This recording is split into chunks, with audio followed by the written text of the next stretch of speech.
We've all had wardrobe malfunctions, moments when our clothes badly let us down.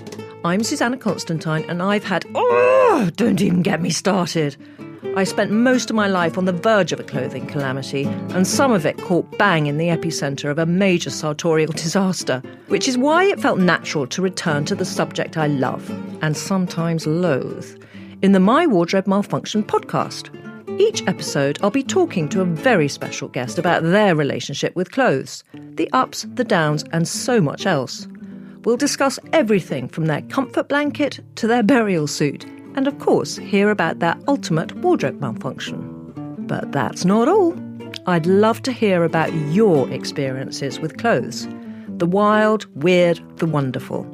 I've already had some fantastic responses, stories, photos, even poems about your own clothing mishaps. Please keep them coming. In our pyjama party section, I'll call the person with the most entertaining tale to reveal all. Email help@mywardmal.com or contact us at mywardmal to tell us more. But before that, let's get on to today's guest. The terrific Tan France. Tan is 1/5 of the Fab Five guys on Queer Eye, the world's biggest makeover series. He's the fashion expert on this monster Netflix show, and the only Brit. He was born in Doncaster, South Yorkshire, and raised in a strict Muslim Pakistani household. Before Queer Eye, he was a fashion designer in his own right. He's also the host of Dressing Funny, where he makes over comedians, and co-host of Netflix's new show, Next in Fashion, which drops this week. So here's a man who truly knows his fashion. He can't have fallen victim to the wardrobe gremlins. Or can he? Well, let's grab the handles, open my wardrobe doors, and find out what's inside. So, Tan, I can't quite believe I'm sitting here with you, not because I'm in awe, because let's be, Queer Eye is not as big here as it is in America, but it's going to become so.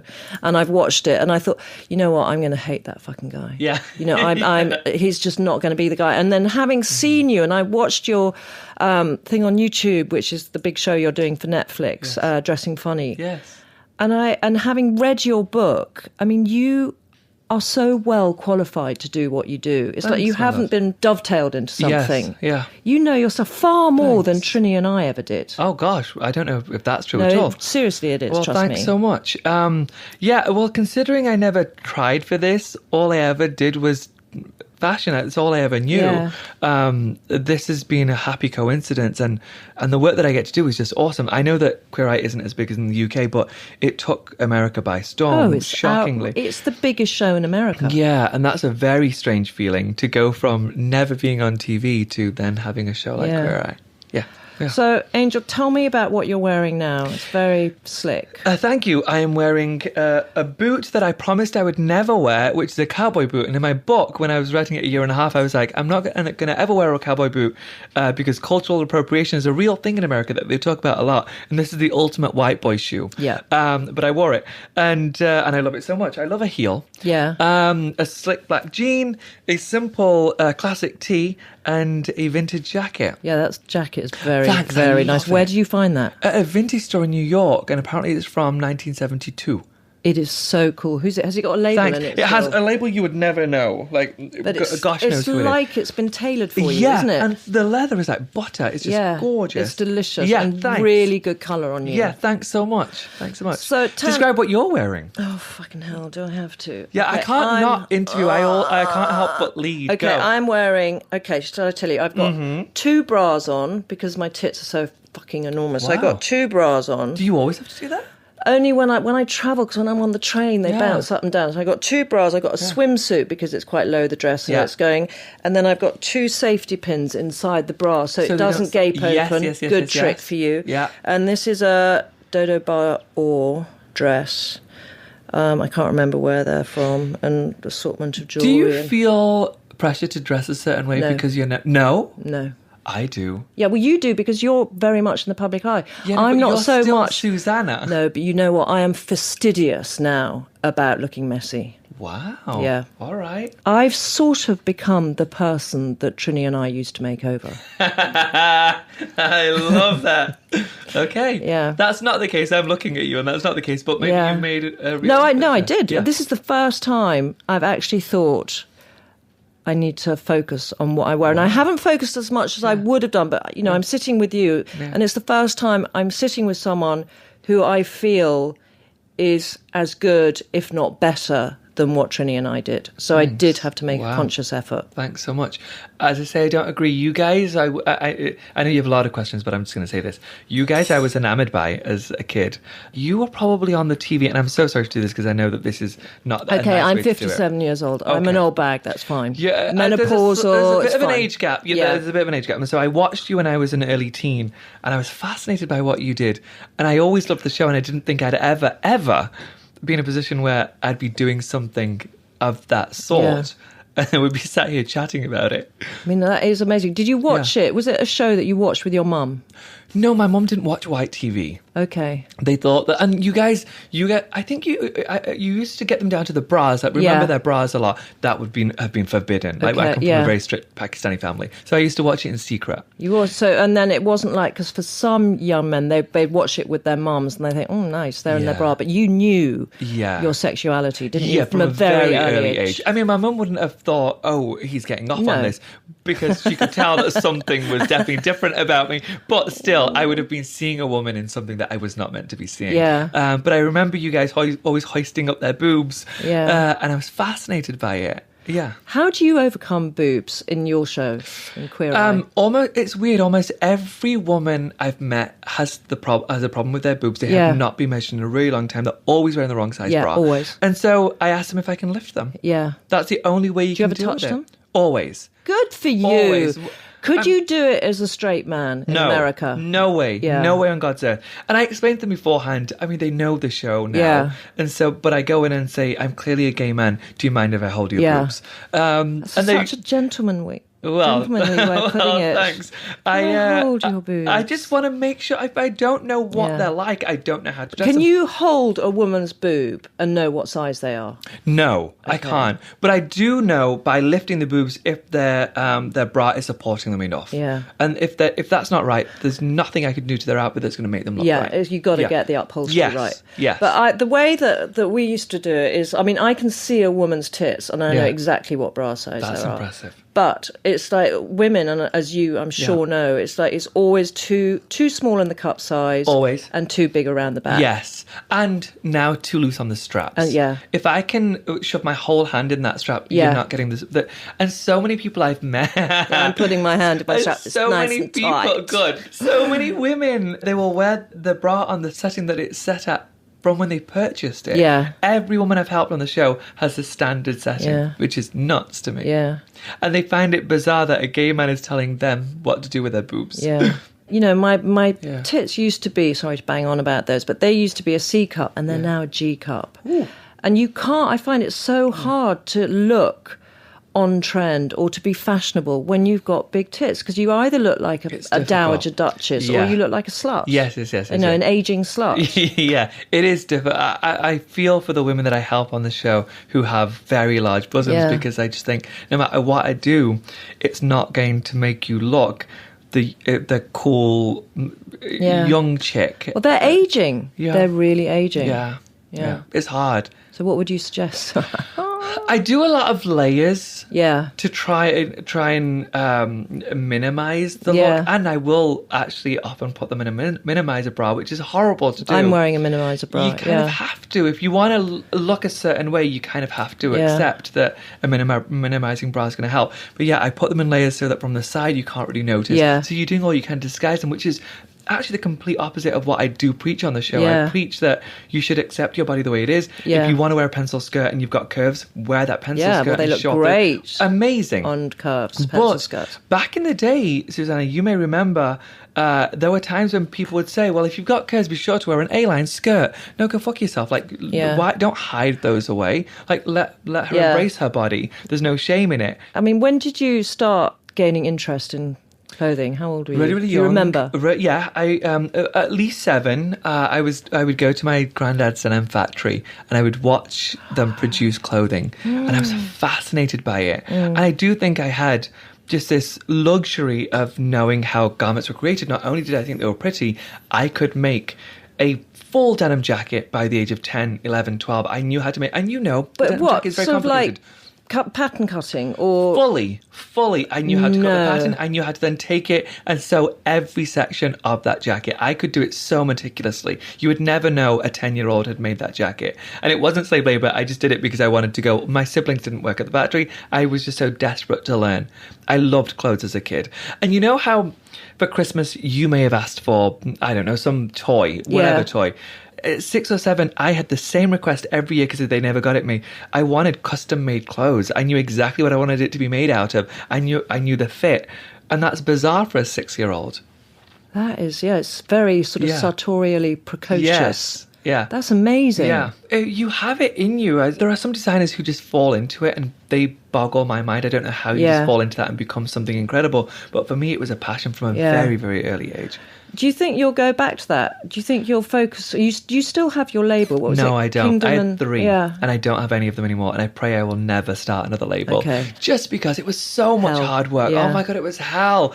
Production, like managing production. If I were a designer who was making my own clothes, for example, if I got to drape every day and then I just passed it off to somebody else who those little elves did everything for me, wonderful. But that's not, I wasn't doing design for couture. I was doing design for mass market. Mass market. And so you design something and then you give it to somebody, but you have to manage every step of the way. And then you've got to make sure it sells because the burden's on you. So no, I have no desire. Yeah. I miss the actual design, but I have no desire. You're to quite have a business controlling. yet. Do you have I to am get... the most controlling person you'll meet. Yeah, I thought you might be. Yeah. It drives my husband insane. Yeah. I will ask him to cook something and I will watch over him the entire time. Oh You're my not God, slicing I'd this want to right. kill you. You're not slicing that right. I know, it's infuriating. I'd want to fucking kill I know, you. I learned it from my mom. How are you still together, you and Rob? Oh, it's just bliss. He accepts me for exactly who I am. Brilliant. And he knows that if he knows that he can't do a lot. And so I'm going to take over so he gets the luxury of not having to do much. I just cook for him, I clean, I complain that nothing's been done right, so I do it all. I'd love to be in his position. He's the luckiest man in the world. Yeah. We don't fight a lot, thank God. The times we fight, it's usually because he waits about a week after I've worn something, and then he will purchase that outfit, something very similar, online, and then we'll be out at an event, and he won't show me what he's wearing, what he's about to wear, and the driver turns up and he'll come out of the bedroom and it's too late for me to change, and he's wearing something that I wore a week prior. Oh my God. Okay. I find it insufferable. Yeah. Insufferable. So it encourages me. I don't like having a white twin in my husband. Yeah. And so he knows that will force So you have me to keep it evolve. secret. Yeah. I mean, it's that Drives me hard insane. line of keeping quiet what Yeah. you're wearing. Yes. Surprise him and then worrying that he's going to turn up in the same thing. I did make the ultimate show sacrifice, and I'm going to tell you, this will show you what a martyr I am with my husband. He, on our wedding day, I didn't know what he was wearing. He was going to surprise me. I was going to surprise him. And so I came out of the bedroom and I was wearing what I was wearing, and he showed me what he was wearing, and he was really unhappy because his suit wasn't fitting right. And we were a similar size. And so I looked at his suit thinking, oh gosh, it's really not a good one. I don't want you to go down like this. The suit's doing you real dirty. What did you say? And so I gave him my suit to wear, and he looked incredible in it. And I wore his suit, which was not good. That is such a sacrifice. Yeah, and I look back now thinking, you dickhead, why the fuck did you think to do that? But I wanted him to have his special day. I mean, what's the time that you find most difficult to dress?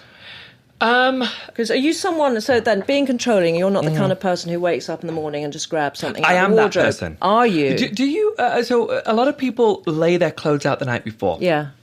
I'm not that person. No, nor I based my sartorial choices on my mood that day. Always.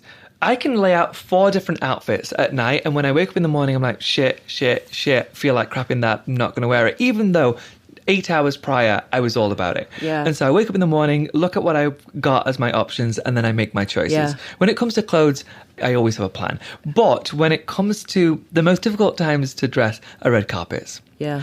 Because people expect you must have felt this back in the day, people expect you to look a certain way if you are saying that you know better than most. And so there's a lot of pressure, a lot of pressure. And it's an intimidating process because especially in America where those red carpets are so grand and they're screaming at you to look their way, you don't know where to look, and it's an intimidating situation. But in your position, so the whole red carpet thing, it's like, you know, for most men, well, heterosexual men, they don't really have the freedom to express. Yes. You know, it's tuxedo. It's tuxedo, and it might be in like a jazzy fabric or something. Yes. But do you kind of like take it to an extreme? Oh yeah, I'm so extra on the red carpet. Brilliant. And that wasn't me before the show, but now I've found this confidence where I just think I'm going to wear whatever I want to wear. I mean, I wore this ridiculous, stunning couture jacket recently to the GLAAD Awards, and it was not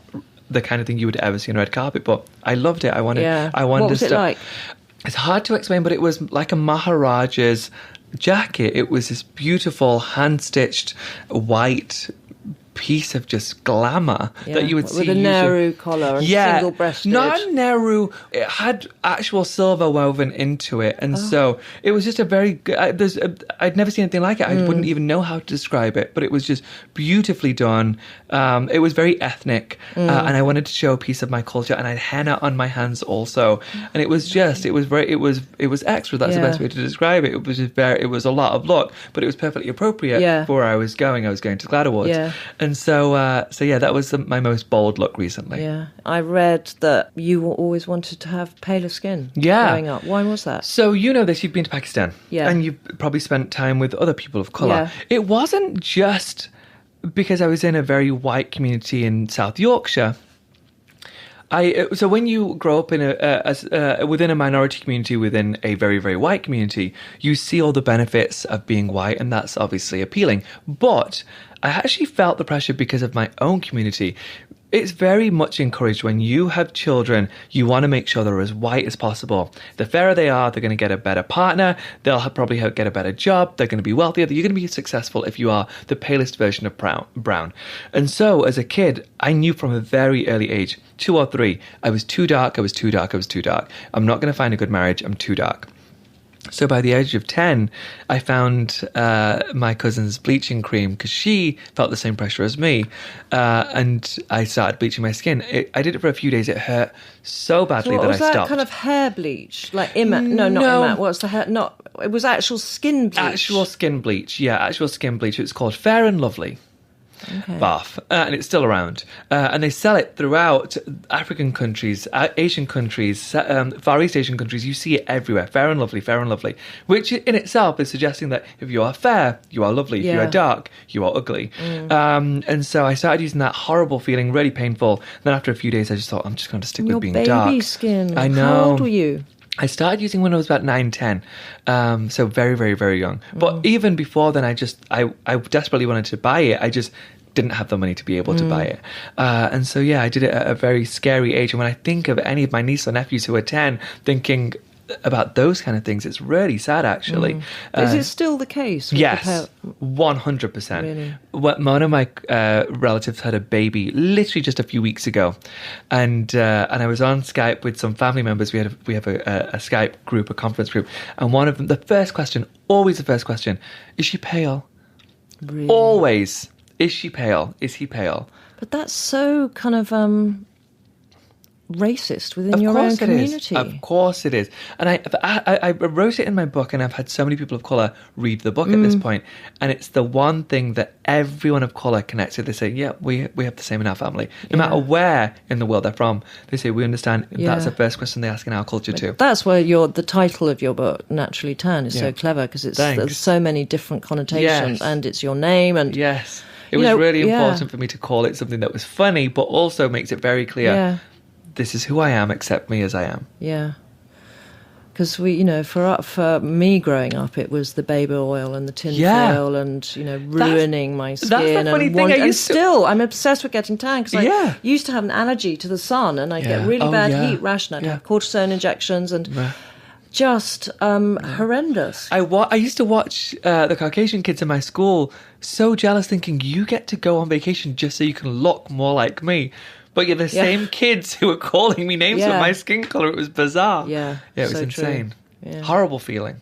But now, so people make fun that every now and then I'll, like once or twice a month, I'll post a picture and the caption is usually brown and beautiful because I want to encourage people who follow me to accept and love their skin colour. Yeah. I love my skin colour now. Actually, it's my favourite skin colour. Like, I look at everybody else, I'm like, I'm so happy that I'm this colour. I don't want to be my husband's colour. Yeah, you are so lucky because Yeah. you are like the perfect. Thanks. You are the perfect tan. Thanks. Yeah, I look at my husband, I think, you're beautiful, but I don't Yeah. want your skin colour. Like, you have to stay out the sun. I can stay in the sun for hours and not burn. Yeah. And so, yeah, I'm so grateful for my skin colour now. And do you ever use clothes as sort of armour? Do you? Because Yes. often I'll wake up. It's like if I'm feeling depressed in the morning, not depressed but insecure, which is actually quite often now.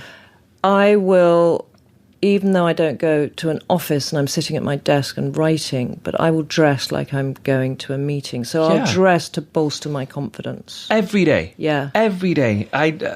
If I don't feel like the best version of me, the most powerful version of me, I won't wear it. I need to put something on my body every day that's going to make me seem a lot more confident than I actually am. Yeah. I'm actually quite a shy person. Yeah. I really am. And that's why up until this show, I was never the kind of person that had a public profile. Yeah. On Instagram. Like, I was a very private person because I didn't want somebody to judge me for my appearance. And so now every day that I get dressed, I'm like, I need to make sure that I look like the most powerful version of myself so they can't come for me. Yeah. But I definitely use clothes as armour. Yeah. When you travel, packing your suitcase, so you have your outfit for every day. I have it down. Okay. I don't plan my outfits, as you know, but I don't like to take a checked bag. I usually am on a flight 3 or 4 days a week, minimum. And when we fly in America, I know. When we fly in America, it's like flying to another European country. It's not close. And so I've learned to pack a capsule wardrobe, but a more elevated capsule wardrobe because I'm usually at an event. And so I'll take a suit, I'll take a couple of shirt options, take a couple of t-shirt options, I'll take a couple of more vibrant things. So I've only got like 10 pieces max in my carry-on. And with that, I build outfits. I break it up and I make a different outfit every day. And in that, do you have your comfort blanket? What is your comfort blanket? My comfort blanket, okay, there's a couple of things. My comfort blanket is my favourite pair of jeans. I've worn the same pair of jeans and I've purchased them in as many washes as they have and in 2 sizes just because my weight fluctuates. They're the jeans that have been my go-to for like 4 or 5 years now. It's actually a Zara pair of jeans. People assume that when you're in this industry and especially when you're on a show like this, you must... Designer. Designer. And I really do champion the high street. Yeah. I wore Primark on a red carpet recently, and the press took the piss. And I was like, take the piss all you want. Like, I love the suit. It was an actual suit. I loved the colour, and I couldn't find that colour anywhere else. And it was 35 quid. I'm like, I don't care. I'll get it altered. And it will beautifully fit to my body. It will look a lot more expensive. And then when they found out, they ripped the piss out of me. Like Hard Times at Town France. No, I just like that look. I have this pair of jeans that I've been wearing for years. And on the show recently, one of the executive producers were like, you've worn that pair of jeans. Like, maybe we need to switch it up a little bit more. You're the fashion guy. I'm like, no. I want people to know they should be able to reuse and reuse and reuse. If they feel good in something, wear them. So my jeans, they always come with me. Yeah, and that jeans what you feel most comfortable in. So if you were like slouching around at home. No, okay, I would be lying if I say I'm always in pajamas. I don't care what time of day it is. Okay. But if I'm anywhere else, it's always this pair of jeans. On a flight, anywhere that somebody might actually see. So at home, you could, if you're at home for a day, which I'm sure is rare, you would spend the whole... Months. Yeah, once every 2 months I'm home. I usually get about 18 to 24 hours. Yeah, I know, it's ridiculous. I'm going to sound like a bougie bitch, but it's just the case. There's this beautiful set of silk pajamas. It's from one brand in particular, and they send me them regularly, and they're just the most comfortable pajamas. It's called Sleepy Jones. Oh, I know Sleepy Jones. I love Sleepy Jones. I like their cotton ones. Oh, yeah, the cotton ones are lovely too. So yeah, I wear my set pajamas every day at home. And they look super chic, so I don't care that I'm in pajamas. And I often say on the show, like, show your partner the best version of you. You see your partner more than probably anybody else. Well, not in your case, clearly. He travels with me a lot. A lot. Yeah. And so no matter who I see in the daytime, I'm probably not going to see them again. Like if I pass somebody in the street or if somebody's interviewing me or I'm on a show, I'll get dressed up for them. But I want to get most dressed up or look most appealing for my husband. He chose to marry me. He made the decision to marry me. I want him to remember And does every he day. notice what you wear? Does All he the time. comment? He tells me every day how attractive he finds me, and I do the same for him. Really? Because I make an effort for him all the time. He makes an effort for me. And I'm not saying I spruce myself up where I look red carpet ready, but I do the best I can. Imagine if you did. I know. But I do my hair every day. Every day. Yeah. Your hair is fabulous. Thank by you the way. very much. It's Thanks. I never thought that I would be known for my hair because my hair was laughable for so long, but it's weird to know that I'm known for my hair across the globe. Wherever I go, people recognize me. They're like, oh, Tom France. Yeah. And if I don't have my hair out, it's not the same. Yeah. People ask how I keep my marriage going. I keep my shit tight for my husband. I make him desire me every day. And who, Tan, are your fashion icons? Susanna, you're going to think I'm lame, but this is just the way it is. I might not. This person was not known for her style many years ago. People found it laughable. But now, I think she's one of the chicest women in the industry, Victoria Beckham. I love her style. I know. But she always said a looks word. so chic. I can tell in your face. She always looks so chic. Everywhere I see her, I'm like, wow, you look just so good. I want to look like you, Victoria Beckham. Okay. Go on, Here's give me your the thing. opinion. Okay, here's the thing. I think the way she dresses is great. Okay? Okay. I feel a butt admire her ability to walk in high heels. Yeah. I'm in awe of Yeah, me too. her being able to She do has that. high heel slippers, which is bizarre to me. But, Yeah. you're right, here comes the but. I feel it's not innate. I feel it's too manufactured, and I feel she has a stylist. So someone like Tilda Of course. Swinton. I'm obsessed. Okay, well, with Tilda Swinton. she's a true Yes. style icon Yes, she because is. she's done it all herself, Yeah. and she will push herself on the line. She's Love always it. pushing the envelope. Whereas Victoria Beckham she's just a cliche to me. It's so, Yeah. try hard. Yeah. That's Wow. what Okay. I feel. All right. And here's the thing: when it comes to fashion, everybody has their opinion. Everyone does. Which is the great thing about it. Which is also a lot of the time frustrating when you see Yeah. comments online saying, "What the hell are you wearing?"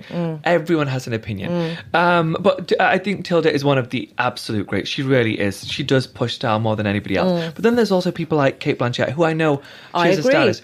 Amazing. Love but what she wears. She does have a stylist. I love her stylist. Her name Yeah. is Elizabeth Stewart, and I love her so much.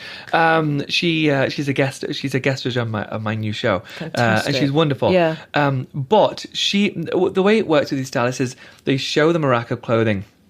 So Kate, I know, is still choosing of the clothes that are offered to but her. the choice has been refined. and yeah. But still, it's hard. Like, you will see a rack of clothing. There's probably 50 items on Yeah. there. You're still choosing. So I do think that she's very heavily involved in those decisions. So I think Kate is wonderful. She wore this one dress. I think it was a Givenchy dress that she wore to the Oscars. It was lilac, and it had a beaded chartreuse design on the front. Just iconic. I know the one. Iconic. Yeah. Beautiful accordion pleat. It was just stunning. Yeah. She's beautifully dressed. Okay.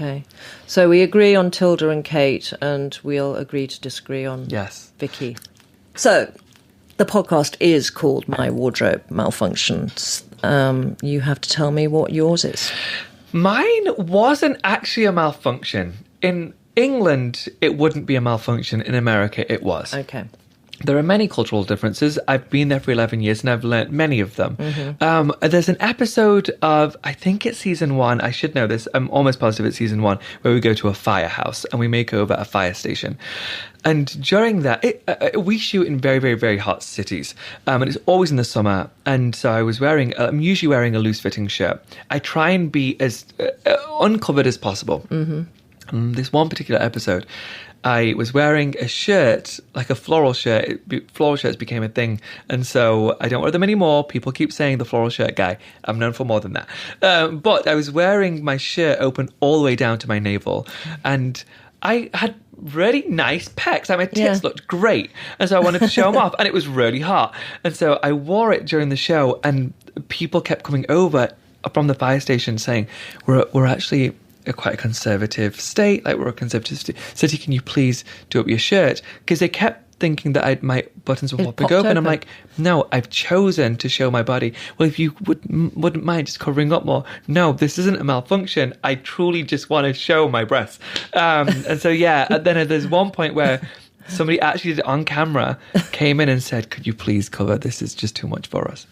Really? Yeah, and they kept it in. For a guy, I mean, that's I that's know. bizarre, isn't It was so, yeah. When I think of Malfunction, I just think something went wrong that shouldn't have gone wrong. Yeah. For example, did you ever see the Nicki Minaj one when as she was just about to go on stage, the zipper wasn't zipping, so she was about to perform, so she had to hold her dress, and the zipper was at the front, so she had to hold her dress the entire time. Yeah, that's a malfunction. That's a malfunction. And then Madonna at the Brits when she tripped in her cloak. I mean, it was... Oh my gosh. I have watched that on repeat so many times. I know it's horrible because I shouldn't get joy out of it. But, it just was TV shocking. gold. TV gold. You couldn't have asked for a better moment in TV. It was hilarious. And she did not have a sense of humour about it, which made it even better. Oh my gosh, I didn't hear any press about it. All I did was watch the video on loop. Was she really upset about it? Yeah, well, I mean, I think she really hurt herself. Oh, that's horrible. I didn't realise that. Okay, I'm a terrible person. Yeah. No, you're not, but it was amazing, that moment. It was amazing. Yeah. Okay, wait. If I haven't had a proper one, what's yours?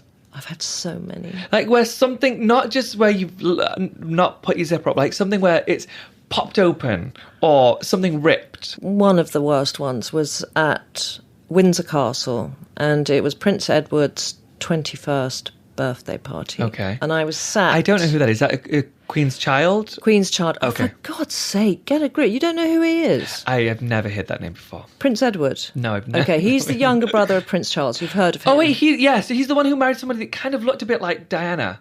Yeah. On the wedding, she looked, she looked a bit like Diana. Yeah. Okay, great. So, sat between him and Prince Philip, who is the Queen's husband. I do know. Do you know who he is? I watched The Crown. I love The Crown. Okay. Yeah. So sat between those two, and my father, my guru, had bought me the most beautiful Valentino dress, and it was white, cut on the bias, in a heavy silk crepe, and it was sort of halter neck, so I didn't have to wear a bra because it was when my tits were still small. Yeah.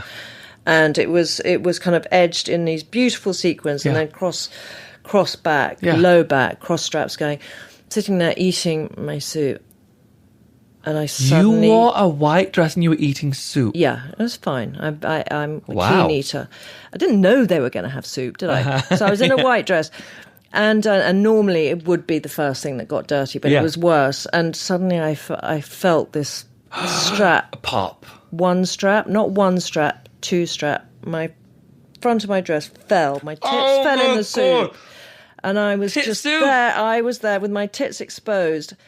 And Prince Philip looked at me, and he kind of waved his hand. Oh my God. And this butler came in with a silver salver with 2 safety pins on, and I had to pin it on. There I was, exposed. Wait, I'm sorry to be vulgar, but did your boobs still have soup on them? Or did you have to wipe them off? I had to wipe the soup off my tits. At the table in front of Prince Charles. So that was my worst. Now that's a malfunction. Yeah, that's a serious malfunction. That's amazing. But it's a great story. So, and you know that thing when really terrible things happen to you, and in your back of your mind you're going, this is going to make a great story. Yeah, this is a great story. Oh my gosh, that's amazing. Let's wind the movie forward about 80 years. When the very sad day comes and you pop your clogs. What would you like to be buried in? I wore a Tom Brown suit. I love Tom Brown. Nice, yeah. Love Tom Brown. I wore a plaid Tom Brown suit for the Emmys. It was the moment I felt the most powerful. It fit me to perfection. It didn't have to be altered because he makes a lot of the time shrunken down pieces, which are meant to look shrunken down. But my husband's wedding. He was Tom Brown. Ah, beautiful! He does tailoring so beautifully. So it didn't have to be shrunken down for me or altered anyway because I'm tiny. Yeah, and so it fit me like a regular person's suit. So was it like a brown tuxedo, or was it? No, it was a plaid, like a red, white, and blue plaid suit, which sounds garish, but it was truly beautiful, and it had frayed edges, so it was almost like a vintage Chanel, and it was classic, but with a twist of something modern, contemporary. Yeah, I loved that suit, and I would wear it 1,000 times over. And I would. And have you worn it more? Do I you still haven't. wear it? Because it haven't worn sounds it since. like such quite a statement It's piece. a very much statement piece. Somebody wanted to get it for their wedding, and they said that they got it in the mail, and they were like, "We definitely can't wear that for the wedding." It's definitely a statement suit, and I don't want to wear it again. I just want to keep it in my closet and for one day to look back and show my kids or grandkids and say that I won 3 Emmys in that. Yeah.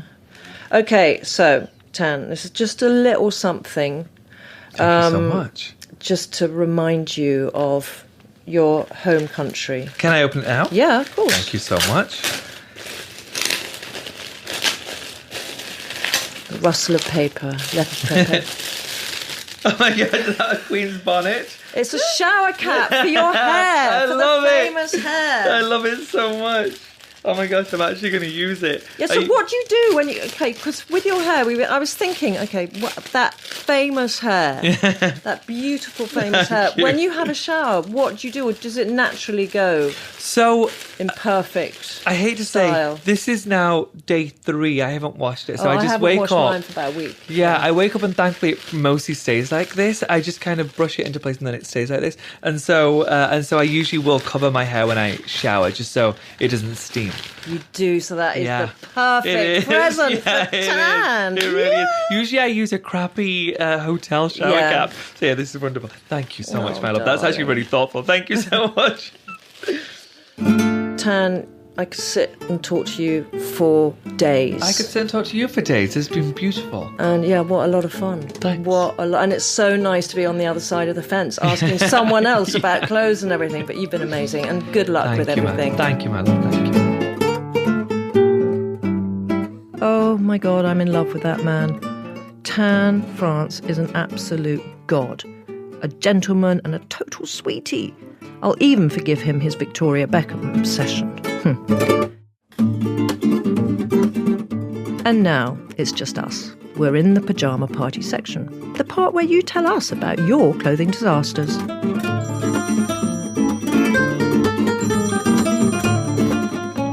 Hello, Sheila. It's Susanna Constantine. Oh, Susanna, hi. So nice to speak to you. Oh, and you. And Sheila, thank you so much for sending in your story. The disaster at the funeral. Tell me about it. Oh my God, yeah. Well, it's a long time ago now. It's 2007. It was one of my favourite aunts. She was a lovely, stylish lady, my Aunt Phyllis. Mm-hmm. And she always looked really good. She could make a sack look well. You know, one of these kind of people. And she always looked richer than what she was for the clothes that she wore. But anyway, I thought I may look stylish for this, so I went out and bought a new skirt. It was a knitted skirt, a fine knitted skirt that kind of flared out a tiny bit at the end. And I had a ribbon going through the top of it, the thick silky ribbon or satiny ribbon. And I didn't realize, I should have double knotted it. I didn't do that. I didn't realize. And anyway, it was at the funeral, and it's a Catholic funeral, up and down the whole time, you know, standing, kneeling, standing, sitting. And I was wearing a pair of high-heeled boots with quite a thin heel on them. So I knelt down and... Was this at the altar that you knelt down? Oh, God, no, it wasn't at the altar. It was about 2 rows back from the front. Close enough to our Lord. Close enough, yeah, close enough to the coffin, yeah. And anyway, I stood up and didn't realise that the heel of my boot had caught the hem of the skirt as I stood up, and the skirt had slid down. I was wearing thick control pants to pull myself in and didn't really feel it. The tights were thin enough now. So anyone standing back from me, and the church was quite full, could see my arse. Oh, my God. My knickered arse. But did you, how long did it take you to realise that had happened? Well, I suppose, yeah, let me think. It was before communion, so it was around the time of the peace be with you thing, you know. So I suppose maybe 4 or 5 minutes I was standing there in my drawers, like... before you realised there was a little draft? Yeah. Or did someone else tell you? Well, I don't know. Maybe they were enjoying the moment. I don't know. No, nobody told me. I just felt the breeze or the draft or whatever, on my nether regions. I can't believe, Sheila, that the people behind you didn't tell you. Shame on them. Told me. Shame on them. Yeah, but it got a laugh the rest of the day. Anyway, I was known as a funeral flasher for the rest of the day. Yeah. Good. Well, I think that I have to say, so far has been by far and away the best wardrobe malfunction we've had from listeners. Yeah. It's very incredible. Very good. Yes. All right. Well, listen, Sheila, the funeral flasher, I wish you lots of love and thank you so much for sharing that. Not at all. Thank you very much. Keep listening to the podcast. Oh, I will, of course. All right. Of course. Thanks again. Big kiss. Okay. Bye. Bye-bye. Bye. You too. Bye. Bye. Oh, that's nearly it. Hope you've enjoyed this week's podcast. If you haven't, please keep it to yourself.